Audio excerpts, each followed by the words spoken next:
as you can see on Black Ice TV, lively again, once again. Now we can see that this is the guy they call Saint Maurice. What does he look like? He looks like, I don't know. But it's amazing how they've changed him around. But if people that don't know about Saint Maurice, you would know that he was from Aswan, Egypt, who had a battalion that fought for the Roman army at that period of time. And to understand that, right, is that at that time, Rome and Egypt had an alliance together. So when they did certain things, they fought together. So when the Caesar at that period of time went out somewhere, Switzerland, Germany, and he wanted to kill a certain amount of Christians at that period of time. So he sent someone like Saint Maurice with his battalion, to go and fight. But the problem was he was an Orthodox Christian, as he come from Aswan, Egypt, and realized that, you know what, as I'm an Orthodox Christian, how can I go and kill my own fellow Christians? So he said to the Caesar, you know what, I can't even do that job. But what he realized to himself, that the Caesar turned around and said, if you can't do that job, then you must have to kill some of your men. And then he looked at that and he said to himself, how can he kill some of his men? That's impossible. So what they did is they decided to chop his head off and killed him.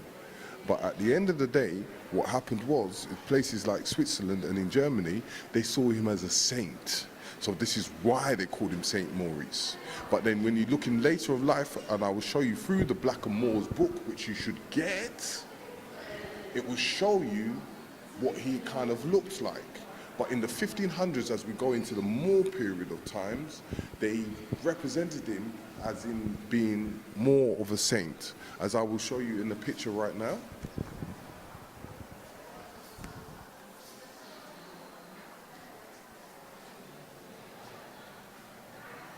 Which you can see him talking to a pope, but he wasn't born in that era of the 1500s. But this is how they painted him, because they put a halo over his head, and they showed how he was the saint for them. And then when you actually understand the story, because if you actually see the picture as I showed you earlier, which I'll show you again, of Saint Maurice, which is the true Saint Maurice and how he looks like, you say to yourself, wow, that's a black man there. What do you think? But now, in this day and age, they've bought a wooden one, and what does he look like?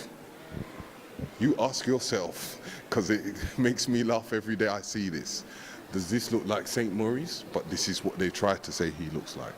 So when you understand how they've programmed us and tried to change the images of us people and how we look like, you get to understand why they do these things and why they've changed our mindsets to believe, to cut away our history and cut away our artifacts. But the problem is, we need to come to places like this place, like the museums, because they're open, they tell us the kind of stories.